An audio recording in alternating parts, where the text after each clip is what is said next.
तो चलो हुआ, आज हम लोग क्लास 10th का एक्सरसाइज 8.1 ट्रिग्नोमेट्री का जो चैप्टर है, आज इसको डिस्कशन कर लेते हैं, है ना। इस चैप्टर में जो भी फॉर्मूला यूज में आने वाला है, देखो हम तुम्हारे सामने लिख चुके हैं, जो कि पिछले क्लास में थ्योरी में हम पढ़ा चुके हैं। अब सब लोग एक काम करो कि सब लोग एनसीईआरटी का बुक अपने सामने खोल कर रख लो, और उसके बाद हम लिखेंगे नहीं क्वेश्चन, केवल पढ़ के बनाते जाएंगे, ठीक ना। चलो, तो पहला क्वेश्चन कर रहे हैं, in a triangle ABC right angle at B, कोई समकोण त्रिभुज है। क्वेश्चन नंबर 1 बना रहे हुआ, कोई समकोण त्रिभुज है जिसका नाम क्या है हुआ एबीसी, और बोल रहा है राइट एंगल एट बी, मतलब कि समकोण किस पर बन रहा है, बी पर। बी पर कितना डिग्री बन रहा है, 90 डिग्री। और यहाँ पर एक पॉइंट है, मान लेते हैं तीसरा पॉइंट कौन सा है, सी।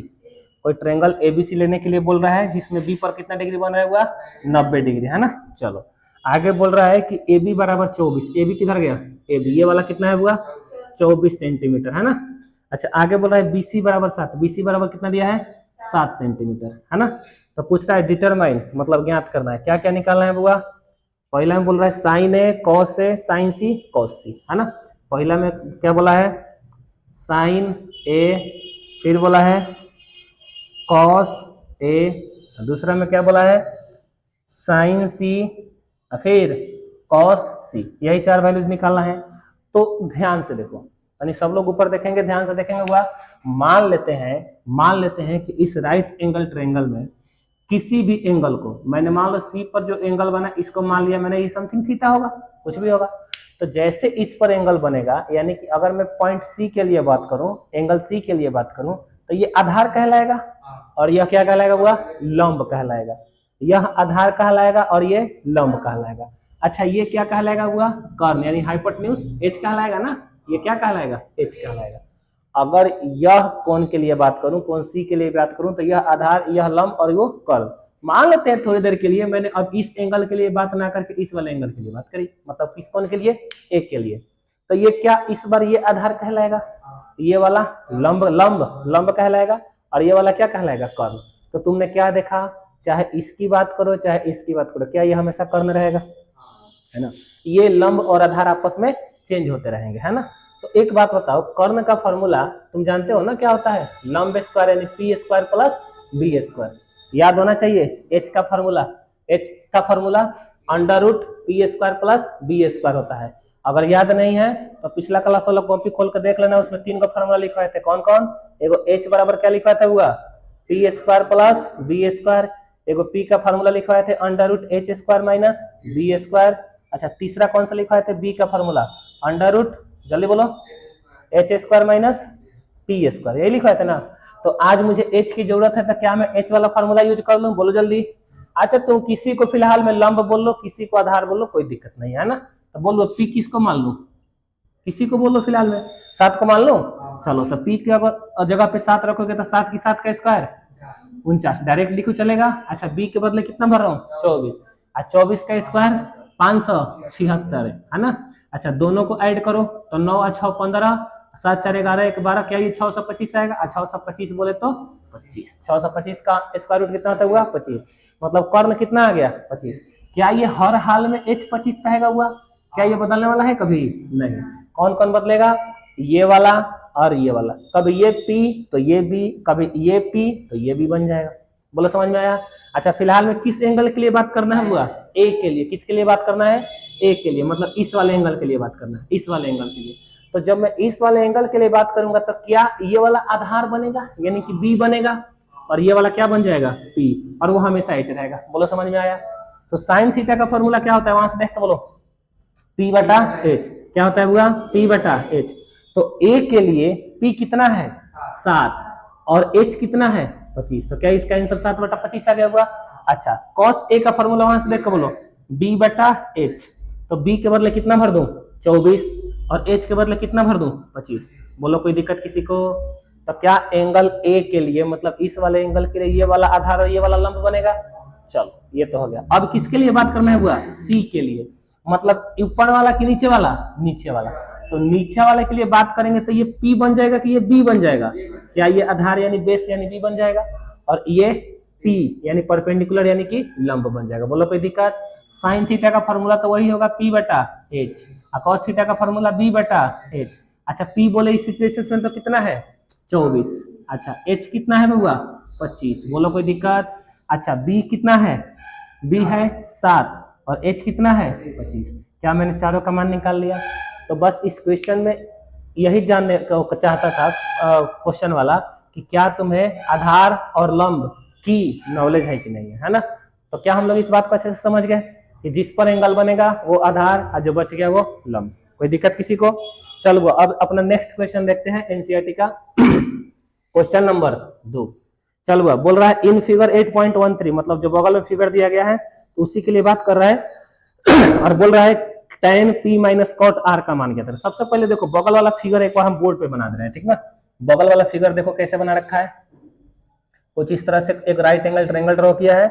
अच्छा इसका नाम p दे रखा है, इसका नाम q दे रखा है, इसका नाम r दे रखा है।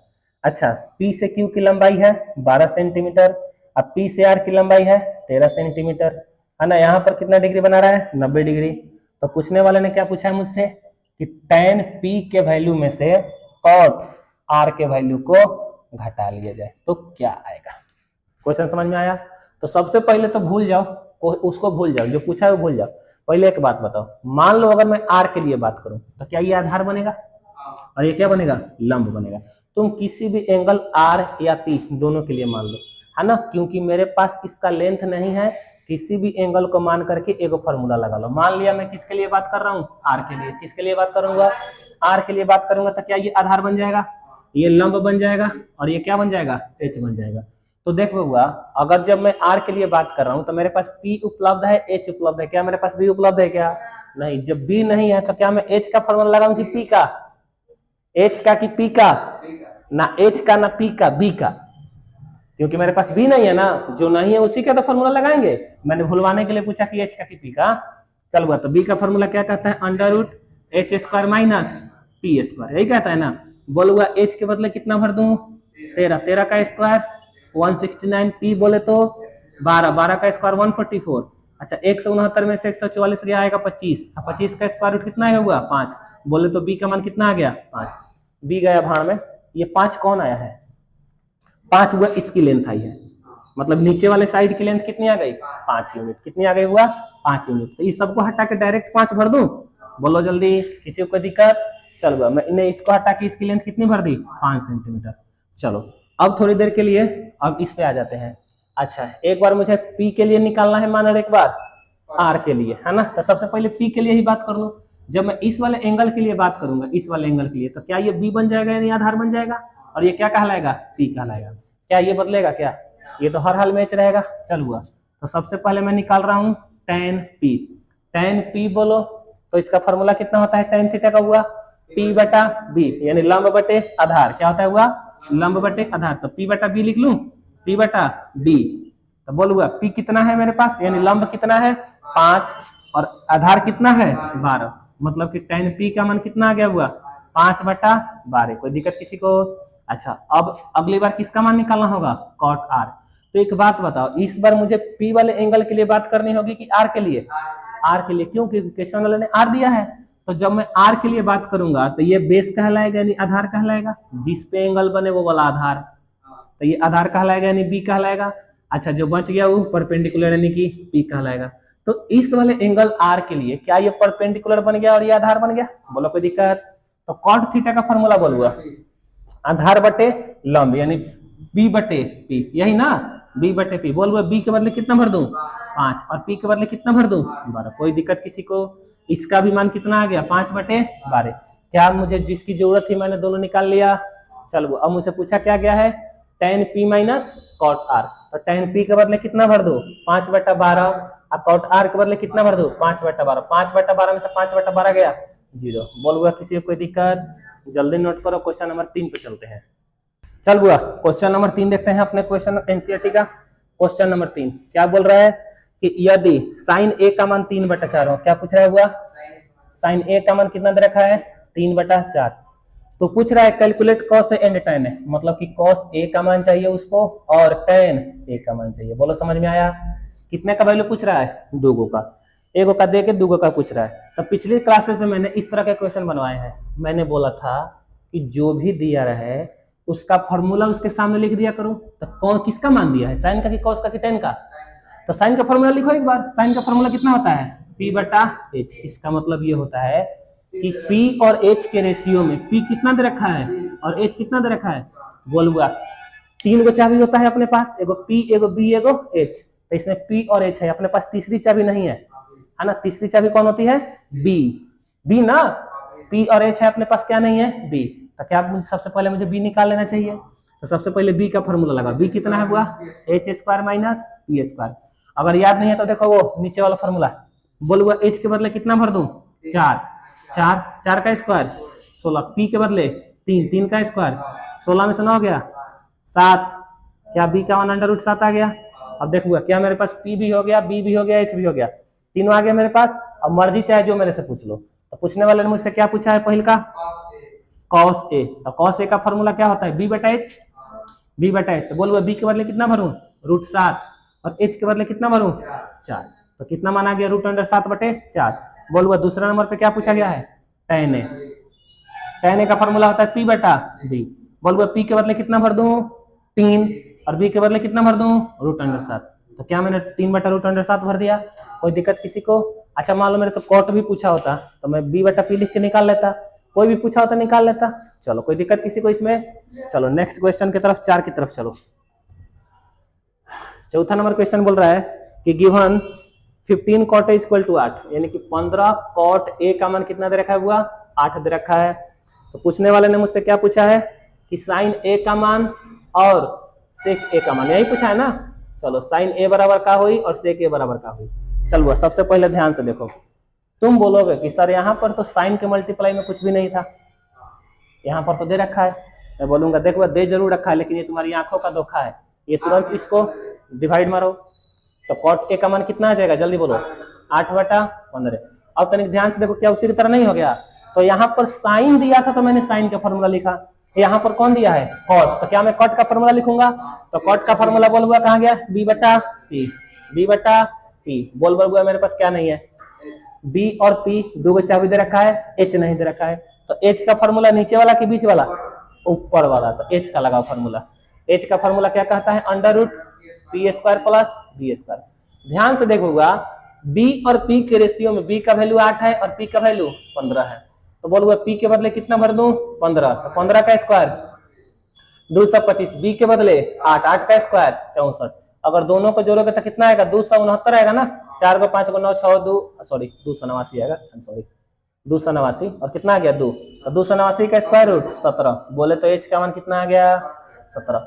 अब मेरे पास P और B और H तीनों आ गया। अब मर्जी चाहे जो पूछ लो। तो मेरे से क्या पूछा गया है? पहले का साइन A का मान। साइन A का फॉर्मूला बोलूंगा P बटा H। P बोल मेरे पास कितना है हुआ? 15। और H कितना आया है? 17। दूसरे नंबर पे क्या पूछा गया है? Sec A। Sec A। Sec A का फॉर्मूला बोलूंगा यहाँ से H बटा B। H बटा B। H के बदले कितना भर लूं? 17। और B के बदले कितना भर लूं? 8। B के बदले 8। चलो कोई दिक्कत किसी को? तो देखो तीसरा का चौथा क्वेश्चन भी हो गया। जल्दी नोट करो, पांचवा देखते हैं। चल देखो क्वेश्चन नंबर पांचवा की तरफ बढ़ते हैं। क्या बोल रहा है क्वेश्चन नंबर 5? सब लोग बुक अपने अपने सामने रखो। गिवन दैट सेक थीटा बराबर 13/12, यानी सेक थीटा का मान कितना देखा हुआ इस बार? 13/12। तो बोल रहा है calculate all other trigonometric ratios. Calculate all other trigonometric ratios का मतलब होता है कि जितने भी ट्रिग्नोमेट्रिक अनुपात होते हैं, ट्रिग्नोमेट्रिक रेशियोज होते हैं, सबको निकालना। जैसे कौन कौन? साइन, कॉस, टेन, कॉट, सेक, कॉसेक, 6 का मान पूछा है ना। ऑल ट्रिग्नोमेट्रिक रेशियो सभी का मान पूछा है। तो एगो दे के बाकी 5 को 6 को पूछ लिया है। चलो एगो तो दिया ही है, तब निकालना 5 को ना है। चलो तो सबसे पहले क्या करो? पहले सेक दिया है तो सेक का फॉर्मूला लिखो। सेक का फॉर्मूला हुआ H बटा B। क्या नहीं अपने पास? P। तो P का फॉर्मूला ऊपर वाला के बीच वाला के नीचे वाला? बीच वाला। तो बीच वाला फॉर्मूला क्या होता है? P का H² माइनस B²। बोलूंगा H के बदले कितना भर दूं? 13। 13 का स्क्वायर 169। B के बदले 12 का स्क्वायर 144। देखूंगा H और B के रेशियो में H का वैल्यू 13 है, B का वैल्यू 12 है। तो जहां H होगा वहां 13 भरूंगा ना। तो H के बदले 13 भरा तो 13 का स्क्वायर 169 हो गया। अच्छा B के बदले 12 भरा तो 12 का स्क्वायर 144 हो गया।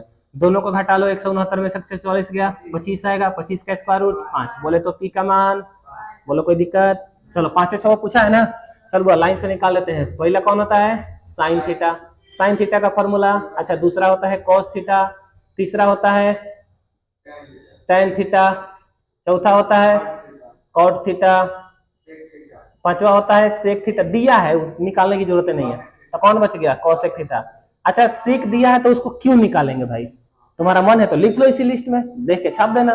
साइन का फॉर्मूला होता है p बटा h। बोलो p के बदले 5, h के बदले 13, कोई दिक्कत?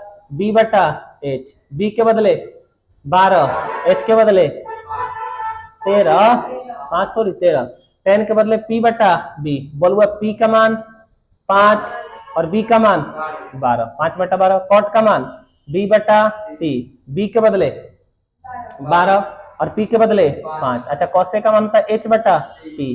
थोड़ा सा ये ऊपर नीचे हो गया, तुम लोग संभाल लेना है ना, संभाल लेगा ना, थोड़ा सा ऊपर हो गया। h के बोले तो 13 और p का मान 5। कोई दिक्कत किसी को? है ना। चलो वह छठा नंबर क्वेश्चन क्या बोल रहे हैं कि यदि कोण a और b एक्यूट एंगल हो तो सबसे पहले वो राइट एंगल ट्रायंगल बनाओ, है ना। राइट एंगल ट्रायंगल बना लेते हैं।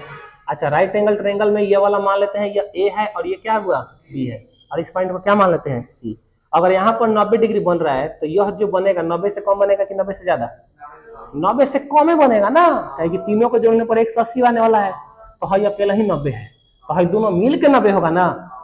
तो जो दोनों मिल के 90 होगा तो 90 से कम ही आएगा।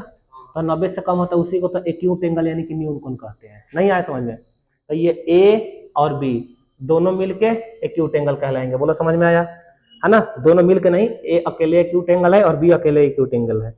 और बोल रहा है इसने देने वाले ने दे रखा है कि cos a और cos b दोनों बराबर है, तो प्रूफ करना है कि a और b दोनों आपस में बराबर होंगे। सबसे पहले तो cos a का मान और cos b का मान निकालो। क्यों निकालो? क्योंकि cos a और cos b दोनों बराबर है। अच्छा सोचो अगर sin a बराबर sin b दिया होता तो क्या मैं sin का वैल्यू निकालता? तो सबसे पहले मैं किसका वैल्यू निकालूंगा? cos a का और cos b का, दोनों का वैल्यू निकाल लूं। चलो यहाँ पर cos a का और यहाँ पर cos b का वैल्यू निकालता हूँ। सबसे पहले बताओ यहाँ पर किस एंगल के लिए बात हो रही है? ए के लिए, मतलब इस वाले के लिए। तो ये आधार बन जाएगा, ये लंब बन जाएगा। ए के लिए क्या बनेगा हुआ? ये बेस और ये परपेंडिकुलर। बोलो आया? अच्छा cos थीटा का फॉर्मूला होता है b बटा h, b बटा h यानी कि आधार बटे कर्ण। अच्छा ये हाइपोटेन्यूज है, पता है ना। चलो तो क्या होता है? आधार बटे कर्ण यानी कि बेस बटे हाइपोटेन्यूज, यही होता है ना हुआ, बेस बटे हाइपोटेन्यूज। तो cos a का cos है, बोल वो बेस कितना है? बेस कितना है? AC। अच्छा हाइपोटेन्यूज कितना है? AB। तो cos a का मान कितना आ गया? AC बटा AB, AC बटा AB। बोल कोई दिक्कत? चलो आगे समझो। इस बार अब किसके लिए बात करना है? B के लिए, मतलब इस वाले एंगल के लिए। तो इस वाले एंगल के लिए बात करूंगा तो ये आधार यानी बेस बन जाएगा। ये क्या बन गया हुआ? बेस बन गया। और ये क्या बन गया? परपेंडिकुलर। बोलो समझ में आया? परपेंडिकुलर। तो cos थीटा का फॉर्मूला क्या होता है? बेस बटे हाइपोटेन्यूज। क्या होता है हुआ? बेस बटे हाइपोटेन्यूज, यही होता है ना। चलो अब किसके लिए बात करें? cos b के लिए, b के लिए बात कर रहे हैं ना। अच्छा b के लिए ये वाला आधार बनेगा और ये वाला परपेंडिकुलर, यही बनेगा ना। अच्छा ये तो हमेशा हाइपोटेन्यूज ही रहेगा। तो बोल हुआ b के लिए बेस कौन है? BC ना। अच्छा हाइपोटेन्यूज कौन है? AB। हाइपोटेन्यूज कौन है हुआ? AB। तो क्या मैंने cos a और cos b दोनों का मान निकाल लिया हुआ? अरे बोलो जल्दी। अच्छा अब मुझे क्या करना चाहिए? क्वेश्चन के हिसाब से दोनों बराबर है। क्वेश्चन के हिसाब से दोनों क्या है हुआ? बराबर है। तो यहाँ पर एक लाइन लिखना फ्रॉम क्वेश्चन, यानी इसको हिंदी में लिखना होगा तो क्या लिख लेना? प्रश्न से। क्या लिख लेना? प्रश्न से। प्रश्न वाला क्या बोल रहा है हुआ कि cos a और cos b दोनों बराबर। ये हम बोल रहे हैं कि प्रश्न वाला, प्रश्न वाला। तो cos a के बदले कितना भरूं? AC बटा AB। बोलो समझ में आया? अच्छा cos b के बदले कितना भरूं? BC बटा AB। अच्छा देखो तो दोनों के नीचे वाला सेम हो गया, दोनों को उड़ा दूं। अच्छा बोल हुआ यहाँ पर कितना गया? यहाँ पर लिख रहा हूँ, इसके बाद मैं यहाँ पे लिख रहा हूँ, ध्यान से, है ना। कितना है हुआ? ऊपर AC बच गया और इधर क्या बच गया? BC। AC और BC। एक बार देखो कि AC कौन है और BC कौन है। क्या AC यही वाला है? अच्छा ये वाला। और BC कौन है? नीचे वाला। अच्छा कहीं ऐसा तो नहीं कि दोनों भुजा आपस में बराबर होगा? बोलो दोनों भुजा आपस में क्या हो गए? बराबर हो गए। तो 9th क्लास में तुमने वो थ्योरम पढ़ा होगा कि अगर किसी भी ट्रायंगल में दो साइड आपस में बराबर हो जाते हैं तो इसके सामने वाला कोण ये और इसके सामने वाला कोण ये, क्या ये दोनों भी आपस में बराबर हो जाएंगे? है ना। 9th क्लास में थ्योरम है कि कोई भी दो साइड, कोई भी दो भुजा, किसी भी त्रिभुज में कोई भी दो भुजा आपस में बराबर हो जाए तो दोनों भुजा के सामने वाला कोण भी आपस में बराबर हो जाता है। इसके अपोजिट भी था एगो कि अगर किसी भी ट्रायंगल में कोई दो को कोण आपस में बराबर हो जाता है, इसके सामने वाला भुजा भी आपस में बराबर हो जाता है। और ट्रिग्नोमेट्री का जब पहला क्लास होगा उस दिन भी ये बात की गई होगी। तो चल बउआ, तो क्या अगर ये जब दोनों भुजा आपस में बराबर हैं तो इसके सामने वाला कोण भी और इसके सामने वाला कोण ये दोनों भी आपस में बराबर होंगे, इसलिए क्या मैं ये बात बोल सकता हूँ कि कोण ए और कोण बी दोनों आपस में बराबर होंगे। क्या मैंने प्रूफ कर दिया? बोलो जल्दी, जल्दी से नोट करो। क्वेश्चन नंबर 7 पे चलते हैं। चल बुआ, क्वेश्चन नंबर 7 देखते हैं। क्वेश्चन नंबर 7 क्या बोल रहा है कि कॉट थीटा का मान कितना दे रखा है? 7/8। कॉट थीटा का मान कितना दे रखा हुआ? 7/8। तो बोल रहा है इवेल्युएट मतलब ज्ञात करें, क्या क्या निकालना है।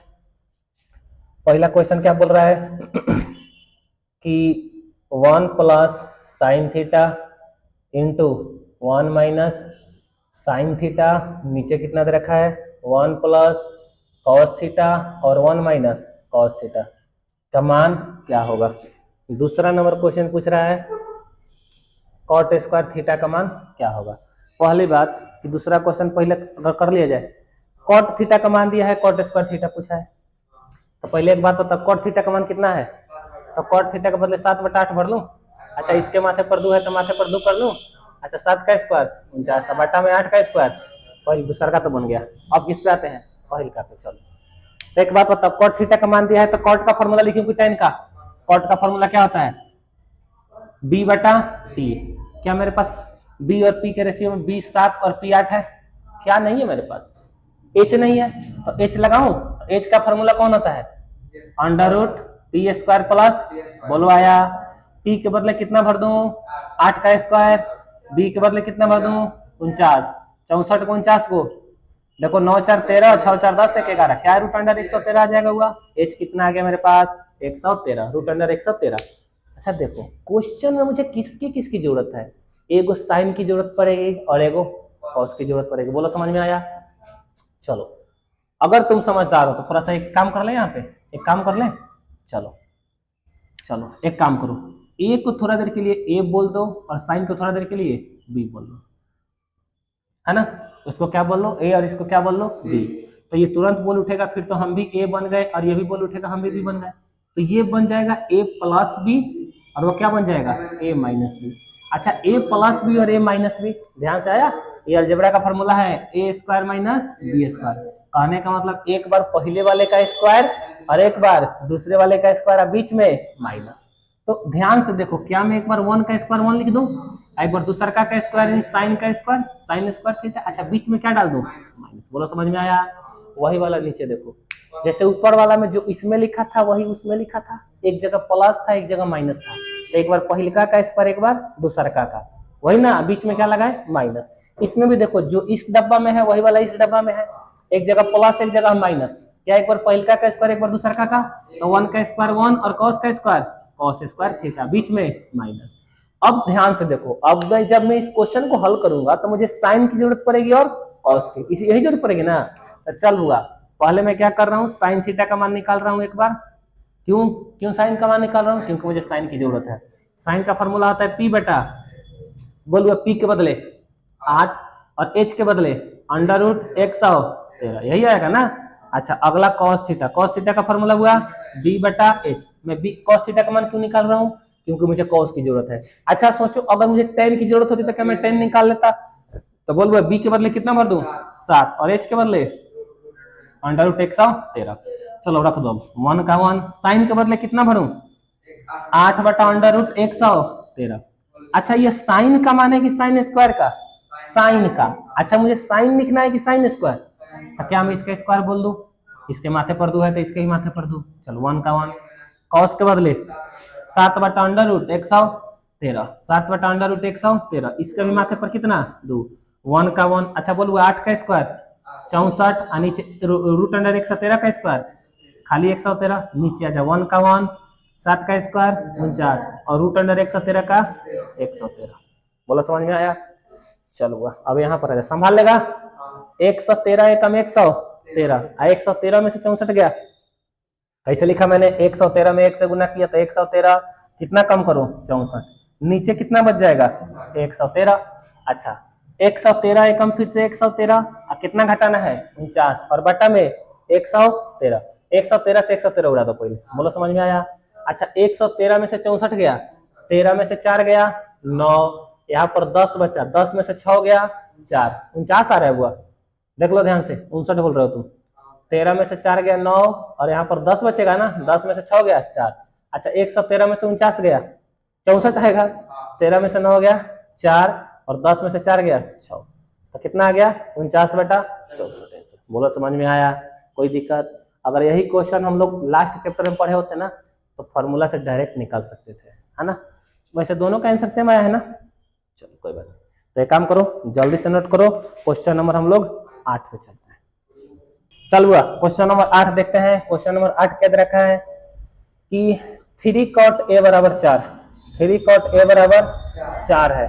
तो बोल रहा है कि चेक वेदर, जांच करें कि इतना बराबर इतना है कि नहीं है। कितना बराबर कितना भैया, 1 माइनस tan स्क्वायर a और 1 प्लस tan स्क्वायर a। ये जो एक्सप्रेशन है क्या cos square a minus sine square a के बराबर है या नहीं है, यही चेक करना है, हमें चेक करना है ना। तो सबसे पहले काम करते हैं कि जब इसका वैल्यू निकालेंगे तो क्या मुझे tan की जरूरत पड़ेगी, जब इसका वैल्यू निकालेंगे तो क्या मुझे साइन और कॉस दोनों की जरूरत पड़ेगी। तो सबसे पहले मुझे कितने का मान निकाल लेना चाहिए, साइन कॉस tan का, क्योंकि तीनों की जरूरत पड़ने वाली है। तो क्या मेरे पास साइन कॉस tan का मान है, नहीं है। तो सबसे पहले साइन कॉस tan का मान निकालो। तो साइन कॉस tan का मान कैसे निकालेंगे, पी बी एच रहेगा तो निकाल लेंगे। तो सबसे पहले मुझे पी बी एच से तीनों का मान निकालना होगा। बोलो स्ट्रेटजी समझ में आया। चलो सबसे पहले 3 को धक्का मार के कहाँ डालो, बटा में। तो कॉट ए का मान कितना आ जाएगा, 4/3। फॉर्मूला लिख दूं, कॉट का फॉर्मूला होता है b/p, क्या नहीं है अपने पास, तो एच का फॉर्मूला लगाओ, √p² प्लस b²। फॉर्मूला याद नहीं है तो देख लो, पहले का नंबर है नीचे वाला। चलो p के बदले कितना भर दूं, 3, 3 का स्क्वायर 9, b के बदले 4, 4 का स्क्वायर 16। क्या तुम्हें 25 दिखा, 25 का 5, क्या मेरे पास h का मान आ गया 5। अब चलो किसकी किसकी जरूरत थी, एगो साइन a की, एगो कॉस a की, और एगो tan a की, तीनों की जरूरत है ना। साइन का फॉर्मूला होता है p/, बोलो p कितना है 3, h का मान 5। चलो 3/5। अगला है b/h, कॉस का फॉर्मूला b/h। देखो दूसरा का नंबर, b के बदले कितना भर लूं 4, और h के बदले कितना भर लूं 5। tan का फॉर्मूला p/b, बोलो p के बदले कितना भर लूं 3, और b के बदले कितना भर लूं 4, यही भरूंगा ना। तो कितना आ जाएगा, हुआ 3/4। तो जिस जिस की जरूरत पड़ने वाली है क्या मैंने भर लिया, बोलो कोई दिक्कत। चलो अब ये जो एक्सप्रेशन दिया है ना, इसमें हम लोग LHS बोलते हैं इसको, जो बायां साइड होता है इसको क्या बोलते हैं, हुआ LHS, और जो दायां साइड होता है इसको। तो एक काम करते हैं, सबसे पहले हम लोग LHS का मान निकाल लेते हैं एक तरफ, और एक तरफ RHS का। अगर दोनों का मान बराबर आ गया तो बोल देंगे बराबर है, बराबर नहीं आए तो बोल देंगे नहीं है। चलो तो सबसे पहले किसका मान निकाले हम, LHS का। इसका निकाल रहे हैं LHS का, कितना है 1 minus tan square a/1 plus tan square a। बोलो कोई दिक्कत, 1 का 1, बोलो tan a का मान है अपने पास, tan a का मान है अपने पास 3/4, 3/4 लिख लो। अच्छा इसके माथे पर कितना है 2, तो कितना दे दूं 2। अच्छा नीचे आ जा, 1 का 1, tan के बदले कितना भर लूं 3/4, तो इसके भी माथे पर कितना भर दूं 3/4। चलो 1 का 1, 3 का स्क्वायर 9/, दिख गया। चलो नीचे आ जा, 1 का 1, फिर 3/4 का स्क्वायर 9/16। संभाल लेगा, संभाल लेगा इस बार। चलो हुआ 16 एकम, 16 में से 9 गया 7, अब बटा में 16, बोल फिर से 16 एकम, 16 प्लस 9, 16 9 23, 25, 25, 25/16। चलो 16 से 16 उड़ा दो, कितना बच गया मार्केट में 7/25। बोले तो LHS का मान कितना आ गया, हुआ 7/25। अब किसका मान निकालिएगा एक बार, RHS का मान निकालो। RHS कितना है, cos square a minus sine square a। क्या मैंने पहले से ही निकाल कर रखा है वैल्यू, बोलूंगा cos का मान 4/5। अच्छा इसके माथे पर कितना है 2, ले लो। साइन के बदले कितना भर लो 3/5, इसके माथे पर कितना आ जाएगा 3/5 का स्क्वायर। बोलूंगा ये मेरे को 16/25 दिख रहा है, तुम्हें दिखा। चलो 3/5 का स्क्वायर 9/25। बोलूंगा नीचे वाला सेम सेम है, तो 16 में से 9 गया 7/25, अब देखो हुआ RHS का भी मान कितना आ गया 7/25 और LHS का भी मान 7/25। अच्छा दोनों बराबर आ गए क्या, तो एक लाइन लिखना कि यस LHS और RHS दोनों आपस में क्या आ गए बराबर। प्रूफ तो हालांकि नहीं करना था, डायरेक्ट लिख देना कि LHS और RHS दोनों आपस में क्या आ गए। जल्दी नोट करो, क्वेश्चन नंबर 9 देखते हैं। चलो क्वेश्चन नंबर 9 देख लिया जाए एक बार। क्वेश्चन नंबर 9, क्वेश्चन नंबर 9 में दे रखा है कि इन ट्रायंगल एबीसी, कोई त्रिभुज है एबीसी नाम का जिसमें राइट एंगल एट बी, समकोण त्रिभुज बी पर है। सबसे पहले वो त्रिभुज बनाओ, अच्छा सा प्यारा सा सुंदर सा, है ना। चलो एबीसी जिसमें ये यहाँ पर कितना बन रहा है 90 डिग्री। अच्छा ये कितना है, यहाँ पर सी बोल देते हैं ए बी सी। चलो यहाँ पर ही ए ले लो ए बी सी, है ना। चलो ए बी सी, तो बोल रहा है कि tan ए का मान दे रखा है 1/√3। कितना दे रखा है हुआ, tan ए का मान कितना दे रखा है 1/√3। तो बोल रहा है कि फाइंड द वैल्यू ऑफ, देखो दो क्वेश्चन पूछा है मुझसे। पहला क्वेश्चन पूछा है sign A cos C plus cos A sign सी, यही पूछा है।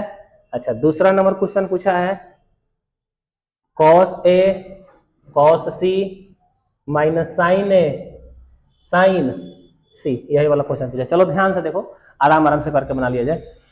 अच्छा देखो मुझे किसका मान दे रखा है tan का, तो जिसका भी मान दिया रहे क्या उसके सामने उसका फॉर्मूला भर लिया जाए। तो tan का फॉर्मूला P/B, P/B। अच्छा ध्यान से P और B के रेशियो में P कितना है 1 और B कितना है √3। मेरे पास क्या नहीं है, H नहीं है, तो H का फॉर्मूला लगाओ। H बोले तो √P² + B²। अगर याद नहीं है तो देखो नीचे वाला में पहले का है P के बदले कितना भर दो, 1 का स्क्वायर 1 ही होता है हुआ।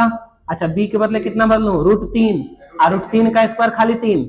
अच्छा A का 3 4, 4 बोले तो 2, मतलब 4 का स्क्वायर 2 होता है। तो H का मान अपने पास कितना आ गया 2। अच्छा एक बात बताओ, हम किस एंगल के लिए बात कर रहे हैं, मतलब इसके लिए A के लिए ए हो, अगर उसको बोलेंगे तो ये आधार यानी बी बन गया, ये प्लब यानी पी बन गया, और ये क्या बन गया एच। अच्छा बोलूंगा इसके अनुसार ए के अनुसार पी कितना है 1, बी कितना है √3। अच्छा एच कितना है 2, यही ना। अच्छा देखो पी और बी तो बदल जाएंगे, लेकिन क्या भुजा की लंबाई ही बदलेगी, नहीं बदलेगी, भुजा की लंबाई नहीं बदलने वाली है। तो सबसे पहले हम लोग ए के लिए ही बात कर लेते हैं। तो देखो ए में किसकी किसकी जरूरत है, साइन ए कॉस ए, इधर भी जरूरत है साइन ए कॉस ए। तो सबसे पहला काम क्या होगा मेरे पास कि सबसे पहले मुझे साइन ए का मान और कॉस ए का मान निकाल लेना चाहिए। उसके बाद एक बार सी के लिए भी निकालना पड़ेगा। तो साइन ए का फॉर्मूला P/H, तो बोलो P कितना है 1, H कितना है 2। क्या मैंने ऊपर P नीचे H यानी P/H लिख लिया। कॉस ए का फॉर्मूला B/H, B बोले तो √3 और नीचे H बोले तो 2। क्या मैं √3/2 निकाल लिया, कोई दिक्कत किसी को। अच्छा अब ध्यान से सुनो, अब इतना सही काम नहीं चलेगा। अब मुझे देखो साइन सी का भी मान चाहिए और कॉस सी का भी मान चाहिए। तो क्या मुझे केवल एंगल ए पे बात करना चाहिए कि सी पे ही बात करना चाहिए, सी पे ही बात करना चाहिए। तो जैसे मैं सी पे बात करूंगा तो ये तुरंत बोल उठेगा भाई साहब हम बी बन गए, जिसपे एंगल बने वो आधार और जो बच गया वो लंब। तो क्या ये पी बन जाएगा उस सिचुएशन में, किसके लिए एंगल सी के लिए ए आधार और ये लंब। तो चल वो सबसे पहले मैं क्या निकाल लूं साइन सी और कॉस सी, यही ना। चल वो सी के लिए ये वाला आधार और ये वाला लंब। तो साइन थीटा का फॉर्मूला क्या होता है लंब बटे कर्ण यानी P/H। P कितना है √3 और H कितना है, और ये √3/2 तो नहीं है, ऊपर P नीचे H। फॉर्मूला लिख के लिखूं कैसे लिखूं, चलो कॉस सी का फॉर्मूला B/H, B कितना है 1 और H कितना है, क्या ये 1/2 आ गया। देखो जब मुझे जिसकी भी जरूरत है मैंने सब उधर लिख लिया, sign A cos A sign C cos सी का मान। चलो बारी बारी से रख लेते हैं। बोलूंगा साइन ए का मान 1/2, कॉस सी का मान 1/2 प्लस कॉस ए का मान √3/2। अच्छा साइन सी का मान √3/2। मैंने निकाला किस लिए था, इसलिए ना कि आराम हो जाएगा बाद में। चल बुआ 1 एकम 1/4। अच्छा √3 में √3 से करोगे तो √9 और 9 का वर्गमूल 3/4। अच्छा 4 4 का लघुत्तम 4, ऊपर 1 और नीचे इधर 3। क्या ऊपर तुम्हें 4 दिखा, नीचे भी 4 है, तो 4 से 4 कई बार में कट गया एक बार में। तो इसका आंसर कितना आ गया 1। बोलो समझ में आया। चलो अगला क्वेश्चन देखो, फिर कॉस ए बोलो √3/2, देखो ना वहां से कॉस ए √3/2। बोल बोला कॉस सी कितना है, कौशी कितना है 1/2। आराम से भाई साहब, आराम से, है ना। चलो साइन ए का मान 1/2। अच्छा साइन सी का मान √3/2। अच्छा देखो √3 में 1 से करो √3 आने से दूनी के 4। अब बोलो √3 में 1 से करेंगे तो √3 आने से दूनी के प्लस में से माइनस गया 0। बोलूंगा कोई दिक्कत किसी को? जल्दी नोट करो, नेक्स्ट क्वेश्चन देखते हैं। तो चलो क्वेश्चन नंबर 10 देखा जाए। क्वेश्चन नंबर 10 क्या बोल रहा है? In triangle p q r right angle at q, कोई समकोण त्रिभुज पी क्यू आर है। सबसे पहले पी क्यू आर नाम का त्रिभुज बनाओ। अच्छा क्यू पर क्या है? समकोण है। अच्छा जो बच गया वो पी है और आर है। ये मान लेते हैं ये पी है और ये आर है। पी क्यू आर इस तरह से बन जाएगा। अच्छा ध्यान से सुनना, आगे बोल रहा है दिया है ये कि P R plus Q R दोनों मिलकर कितना दे रखा हुआ 25। और आगे बोल रहा है पी क्यू बराबर 5। पी क्यू कौन गया? पी क्यू ये रहा। ये कितना दे रखा है 5 सेंटीमीटर, यही दे रखा है ना। अच्छा तो डिटरमिनेंट का वैल्यू है जो sin p cos p r p, यही है। चलो इसको यहाँ ना लिख करके यहाँ पे लिख दे रहा हूँ। यहाँ पे लिख दे रहा हूँ P R plus Q R कितना दे रखा हुआ 25। अच्छा यहाँ पर जो निकालना है उसको लिख दे रहा हूँ। क्या क्या निकालना है हमको? साइन पी कॉस पी और टेन पी, तीनों का मान निकालना है, ठीक ना। साइन कॉस टेन तीनों का मान निकाला। किसके लिए? पी के लिए बात करना है, ध्यान से। चलो तो P R plus Q R का मान कितना दे रखा हुआ 25। अच्छा चलो एक बात बताओ, मान लो ये कुछ भी है, ये लंब हो या आधार हो, या ये लंब हो या आधार हो, क्या ये हमेशा कर्ण यानी एच रहेगा? है ना, हमेशा क्या रहेगा एच। अच्छा एच यानी कर्ण। अच्छा इसका नाम क्या है? पी आर, इस यही नाम है ना। तो एक बात बताओ, क्या पाइथागोरस थ्योरम से हमने ये नहीं पढ़ा है कि एच स्क्वायर बराबर p square plus b square, है ना। अच्छा मान लो कर्ण है, एच मतलब कर्ण, तो कर्ण का नाम क्या है? P R. तो क्या मैं इसे पी आर का स्क्वायर लिख दूं? अच्छा थोड़ी देर के लिए मान लेते हैं कि यही वाला लंब है, तो इसका नाम क्या है? P Q.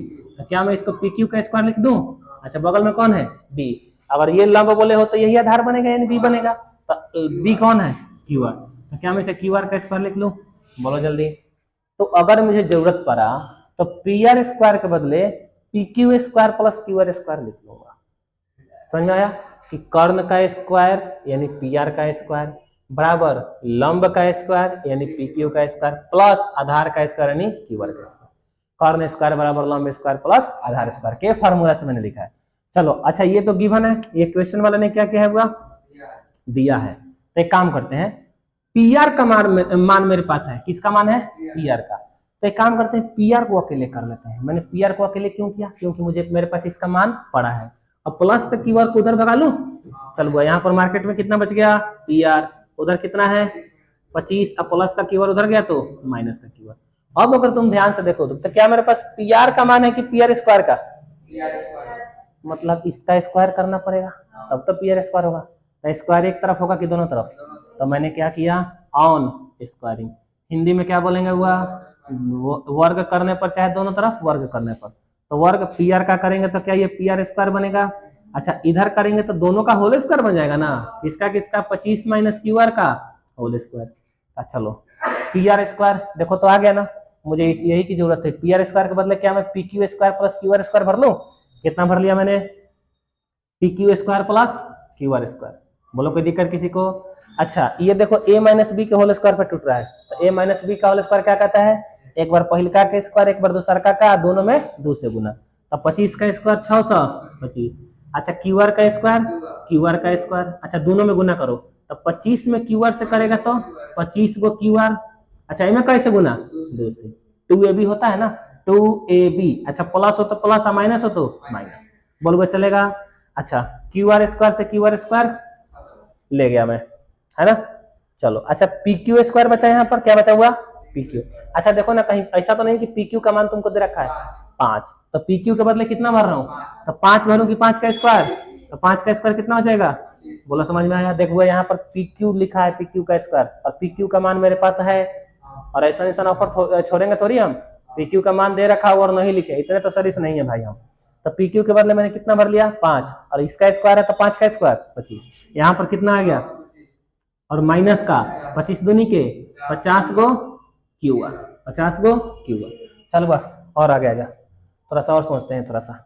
माइनस का टर्म उधर लेके जाऊं तो -50 वो क्यू आर उधर गया तो प्लस का 50 क्यू आर, बोलो चलेगा। अच्छा प्लस का 25 इधर आएगा तो माइनस का 25, तो 625 में प्लस का 25 इधर आके माइनस का बनेगा, तो 625 में से 25 गया, 600 बचेगा, बोलो समझ में आया। ऐसा समझ लो प्लस का 25 इधर आके घट गया, किसमें से 625 में से, तो 625 में से 25 कटेगा तो 600।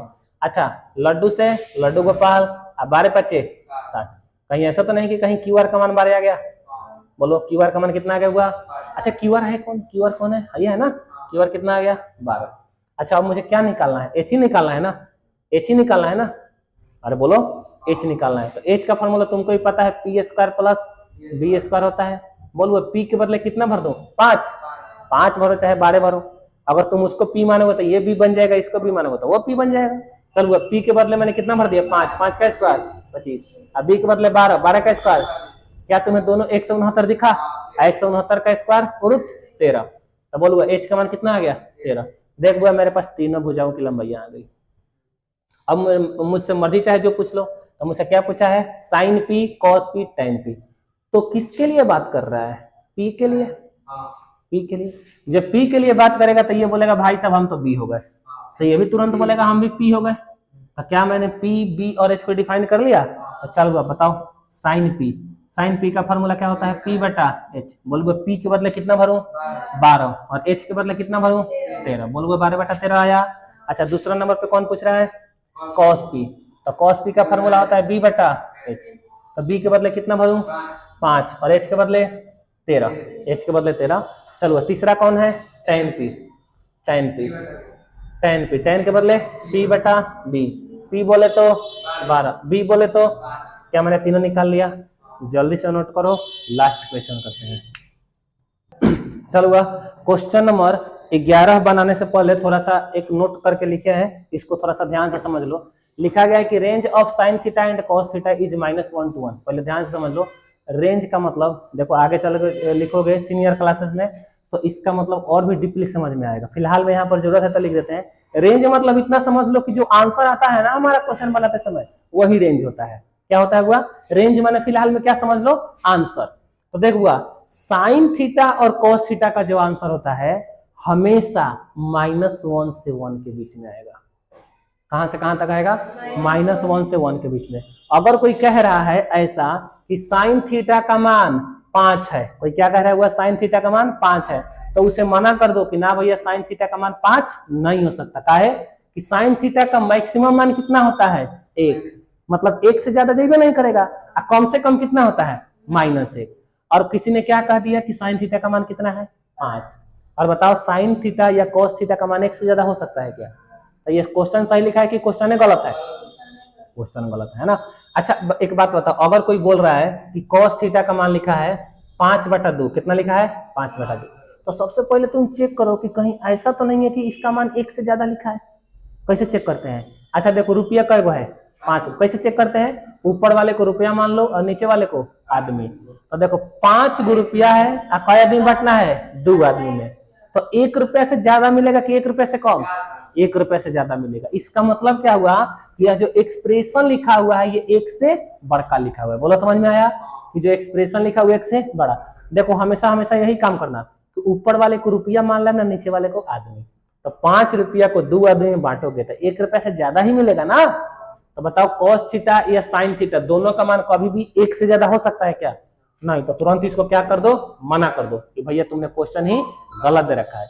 अच्छा अगला क्वेश्चन मान लो ऐसा दे रखा है, साइन थीटा बराबर दे रखा है 3/4। अब बताओ 1 से बड़ा है कि 1 से छोटा है, 1 से बड़ा कि 1 से छोटा, तो 3 गो रुपया 4 गो आदमी, तो 3 रुपया आदमी, 3 रुपया को 4 आदमी बांटो तो 1 से ज्यादा मिलेगा कि 1 से कम।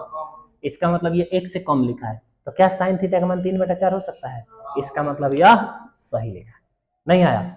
अच्छा अगला लिखा है पॉइंट नंबर 2 में देख लो कि range of tan theta and cot theta. अब देखो दूसरा का पे कौन है, टेन और कॉट थीटा का मान जो है -∞ से +∞। इसका मतलब ये होता है कि टेन थीटा कॉट थीटा का मान कुछ भी हो सकता है, इसमें बैन नहीं है कि 1 से कम होगा या 1 से ज्यादा होगा। कुछ भी हो सकता है। कोई 5 बोल दे, 50 बोल दे, -7 बोल दे, -8 बोल दे, 0 बोल दे, 10 बोल दे, 20 बोल दे, सब हो सकता है। तो tan अकाउंट में कोई बैन है क्या? कोई बैन नहीं है, जो मर्जी वो आंसर हो सकता है। तो बोलो दूसरा में कोई दिक्कत? अच्छा कोई बोल रहा है tan थीटा का मान 25/56 है, हो सकता है, आराम से कुछ भी हो सकता है ना। अच्छा -33/12 आराम से हो सकता है, कुछ भी हो सकता है, पॉसिबल सब है। तीसरा का में देखो range of sec theta cosec theta, अब लास्ट वाला देखो सेक का कोसेक। अच्छा इसका मान देखो बुआ, मैंने ऊपर में क्या मना किया था कि -1 से कम नहीं हो सकता, 1 से बड़ा नहीं हो सकता। इसमें थोड़ा सा उसके उल्टा है, ये बोल रहा है कि -1 से 1 तक मेरा मान नहीं हो सकता, इसको बीच में, इसके बीच में अगर कोई मान आया तो वो मेरा मान नहीं है ना। मतलब इसका मान 1 से छोटा और -1 से बड़ा नहीं हो सकता है। कोई बोले, अच्छा बोले कोई कि सेक थीटा का मान लिखा है 5/12, तो ये 1 से छोटा है कि 1 से बड़ा? 1 से छोटा है, 5 रुपया 12 आदमी, 1 से छोटा है ना। तो क्या सेक थीटा या कोसेक थीटा का मान कभी 1 से छोटा हो सकता है क्या? नहीं हो सकता है, कभी नहीं हो सकता है ना। या -1, जैसे मान लो कि ऐसा लिख दिया जाए कि सेक थीटा का मान, अच्छा दूसरा क्वेश्चन लिखते हैं 13/7। अच्छा ये 1 से बड़ा है कि 1 से छोटा? 1 से बड़ा, तो सेक थीटा का मान 1 से बड़ा हो सकता है कि ना? बिल्कुल हो सकता है। तो ऊपर वाले में और नीचे वाले में ध्यान रखना, साइन और कॉस में, साइन और कॉस में 1 से बड़ा नहीं हो सकता, इसका मान 1 से छोटा नहीं हो सकता। बोल तो जी समझ में आया? 1 से छोटा सेक और कॉसेक में मान नहीं हो सकता, और साइन में 1 से बड़ा नहीं हो सकता। साइन और कॉस में 1 से बड़ा नहीं हो सकता, 1 से छोटा हो सकता है। सेक और कॉसेक में 1 से छोटा नहीं हो सकता, 1 से बड़ा हो सकता है। बहुत समझ में आया? कोई दिक्कत किसी को? चलो अब तनी जो है क्वेश्चन नंबर 11 एक बार पढ़ लिया जाए, वो खाली यस और नो वाला है। State whether that following are true और फॉल्स, मतलब बोल रहा है कि 5 गो क्वेश्चन लिखा हुआ है, कौन सही है और कौन गलत है। सही होगा तो ट्रू लिखेंगे और गलत होगा तो फॉल्स, पढ़ देना चाहिए। The value of tan a is always less than 1, कह रहा है कि tan a का मान हमेशा 1 से कम होता है क्या? मैंने अभी बताया कि tan a का मान कुछ भी हो सकता है, tan अकाउंट का मान तो कुछ भी हो सकता है, और ये बोल रहा है कि tan a का मान हमेशा 1 से कम होता है। तो ये गलत लिखा है कि सही? गलत है, गलत है तो फॉल्स। तो क्या पहले का नंबर क्वेश्चन का आंसर फॉल्स होगा? दूसरा का बोल रहा है कि सेक a का मान 12/5 हो सकता है क्या किसी एंगल a के लिए? सेक थीटा का मान क्या बोल रहा है? सेक a का मान 12/5। मैंने अभी अभी क्या बोला है कि सेक थीटा का मान 1 से बड़ा होगा, 1 से छोटा नहीं होगा। पहले बताओ 1 से बड़ा लिखा है कि 1 से छोटा? बताओ 12 रुपया 5 आदमी, तो 1 रुपया से ज्यादा मिलेगा। इसका मतलब क्या हुआ कि यह एक्सप्रेशन 1 से बड़ा है, तो सेक थीटा का मान 1 से बड़ा हो सकता है। तो क्या सेक थीटा का मान 12/5 हो सकता है? बिल्कुल हो सकता है। तो ये ट्रू है कि फॉल्स? बोलो कोई दिक्कत? तीसरा क्वेश्चन बोल रहा है cos A is abbreviation used for the cosecant of angle A। अच्छा ध्यान से सुनना, अब शुरू में मैंने पढ़ाया था है ना कि साइन का पूरा नाम होता है SIN साइन, कॉस का पूरा नाम होता है कोसाइन, बताया था ना। टैन का जो पूरा नाम होता है इसे होता है टेंजेंट, बताया था सब। कॉट का पूरा नाम होता है कोटेंजेंट, ये बताया था मैंने। अच्छा पांचवा में सेक का पूरा नाम मैंने बताया था सीकेंट, है ना। अच्छा कॉसेक का पूरा नाम क्या बताया था हुआ मैंने? कोसिकेंट, है ना, कोसिकेंट। तो बोल रहा है कि क्या कोसिकेंट, कोसिकेंट मतलब कोसिकेंट का शॉर्टकट नाम कॉस होता है? ना, कोसिकेंट का शॉर्टकट नाम कॉसेक होता है, कॉस नहीं होता है। कॉस किसका शॉर्टकट नाम है? कोसाइन का। नहीं समझ में आया? तो बोल रहा है कि क्या कोसिकेंट का शॉर्टकट नाम कॉस होता है क्या? नहीं, कोसिकेंट का शॉर्टकट नाम कौन है? कोसेक। तो पूछ रहा है कि कोसिकेंट का शॉर्टकट नाम कॉस है, तो सही लिखा है कि गलत? गलत। तो इसको क्या बोलते तीसरा का को? फॉल्स। बुक सामने रखना, नहीं तो फिर समझ में नहीं आएगा। चौथा बोल रहा है cot A is the product of cot and A. अच्छा देखो नोट करके ये बातें लिखवाए होंगे कहीं ना कहीं कि साइन थीटा जो होता है ये 2 टर्म नहीं लिखा हुआ है, बताया था मैंने, है ना, कि साइन और थीटा दोनों गुना में नहीं है, ये 2 टर्म नहीं लिखा हुआ है, ये एक ही टर्म लिखा हुआ है। बोल समझ में आया हुआ? तो अगला क्वेश्चन बोल रहा है कि क्या कॉट ए जो है कॉट और ए का गुणनफल है? नहीं है। तो ये सही है कि गलत है? गलत है। तो क्या लिख दें? फॉल्स। कॉट और ए दोनों गुना में नहीं है। अच्छा पांचवा नंबर क्वेश्चन इसी में बोल रहा है sin theta is equal to 4/3 for some angle theta. क्या साइन थीटा का मान किसी एंगल थीटा के लिए 4/3 हो सकता है क्या? पहले बताओ। हाँ, पहले बताओ, ये एक से ज्यादा लिखा है कि एक से छोटा? 4 गो रुपया 3 गो आदमी, तो 1 रुपया से ज्यादा मिलेगा ना। तो पहले बताओ कि क्या ये एक से बड़ा लिखा है कि एक से छोटा? एक से बड़ा लिखा है, तो क्या साइन थीटा का मान कभी भी एक से बड़ा हो सकता है? नहीं। तो इसका मतलब ये सही लिखा है गलत? तो क्या लिखा हुआ? तो कई गो ट्रू हुआ? बस 5 गो ट्रू थोड़े हुआ, 1 गो ट्रू हुआ शायद, 1 गो ट्रू, बाकी 4 गो गलत हुआ। बोलो कोई दिक्कत? तो चल हुआ, ये रहा तुम्हारा एक्सरसाइज 8.1। तो यहाँ पर एक्सरसाइज 8.1 समाप्त होता है। अपने नेक्स्ट क्लास में देखेंगे trigonometric ratios of some specific angle. चलो तो आज की सभा यहीं पे समाप्त की जाए, मिलते हैं फिर नेक्स्ट क्लास में।